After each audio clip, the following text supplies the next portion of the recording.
We are joined here today by Professor Daniel Waldenström from Stockholm. Daniel, welcome here in Berlin. Great to have you. Thank you, David. Daniel, we have a very heated discussion, not only here in Germany, but also in other countries. And there are some people who say that inequality is a huge problem for many Western industrialized countries. What's your take on this issue? No, that was a very big question. And I agree that inequality can be problematic for our societies. We need cohesion, we need trust. And that is something that comes with lower inequality. That said, if you have inequality coming out of some people doing good things, working very hard, earning a lot of money, or starting new firms that create goods and services and jobs and so on, that kind of inequality may not be that bad, in fact. So I think we should be very pragmatic and don't view the world as black or white. When it comes to wealth inequality, I think the best way is to get a more equal wealth distribution is to lift the bottom, to have more people own, include more people to invest and save in their own homes, in their pension funds, and so on. So that is the way to better or more equal wealth distribution. Is it necessarily problematic or a bad sign if a society is rather unequal in terms of wealth distribution? I think in our liberal market economies in Europe, in the US, I think wealth inequality can reflect people's choices. And if we have some very successful companies with owners that are doing very good things at the global level, they will become rich. But I also think that is positive because they create jobs. So we have in other countries, old socialist economies in Eastern Europe or maybe in dictatorships, there we have larger problems associated with wealth inequality because maybe these rich people have stolen their wealth. In our societies, I think we need to have people creating value, entrepreneurs taking risk, and some of them become successful. So that is what we want to have. And we also want people to grow from below, invest and save in their own future. Then I think we have that inequality of wealth that we deserve. Many people argue wealth participation has almost become impossible because some people are so utterly wealthy that it's a bit of a glass ceiling. So it's very hard to actually participate economically as you have just described.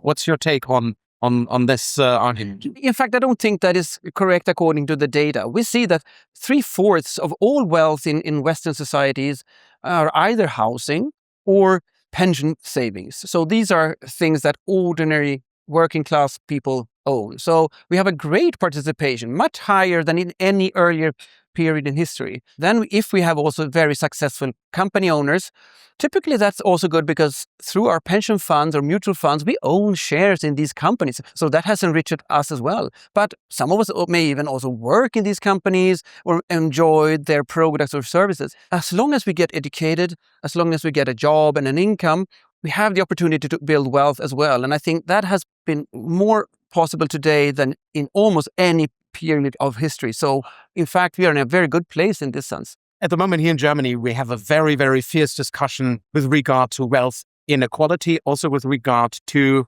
tax instruments, as, for example, inheritance tax, in order to reduce inequality. Now, Sweden has abolished inheritance tax altogether. Why is it so socially accepted, as it seems, that you do not have inheritance tax in Sweden? In fact, we learned that taxing capital is important, but how we do it is also very critical. So the wealth tax and the inheritance tax, they didn't work well in Sweden. In fact, they haven't worked well anywhere. So wealth taxes have been abolished in almost every country. Inheritance taxes are fewer and fewer countries that use. And this is because the valuation of these assets is difficult. The problems of taxpayers not being able to pay those taxes are so severe and they damage the economy overall. We learned that and our economy is better off because of that. But we still tax capital and we tax it by taxing the capital income. When the companies make profits, that's the biggest capital tax of all. And then when company owners take out money from their firms as dividends, when they sell their firms maybe and make a realized capital gain. So we do tax capital, we just don't use those old taxes. The wealth tax and the inheritance tax, they never really worked well. And we learned that 20 years ago, and nobody's actually talking seriously about taking them back in Sweden. In your book, Richer and More Equal, you really have a historical perspective on that kind of wealth distribution. And you basically argue that societies overall, in the long-term perspective, are not necessarily becoming more unequal. On the very contrary. Could you elaborate on that? No, but it's clear when you look at the historical data, our countries have become much wealthier and richer over the past centuries, thanks to industrialization. But what also happened was democracy. So we had many more people taking part of this positive economic growth. And that created a growth from below. Ordinary people were able to save, either in their home or in their old age. And that has created a large equalization of wealth. So when you look at the data, wealth equalization has actually come through that combination of growth and democracy, and not by destroying the capital of the rich or taxing the rich, which was an old narrative that we heard for many years in academia. In fact, when you look at the data, growth from below is what creates both a richer and a more equal society. And I think those lessons are still true as of today. And this is how I want to look in the future. Where should we go? We should make more people invest and save, to include more people in the economy. That is how to, really get a wealthier and a more equal society. Daniel, thank you so much for your time.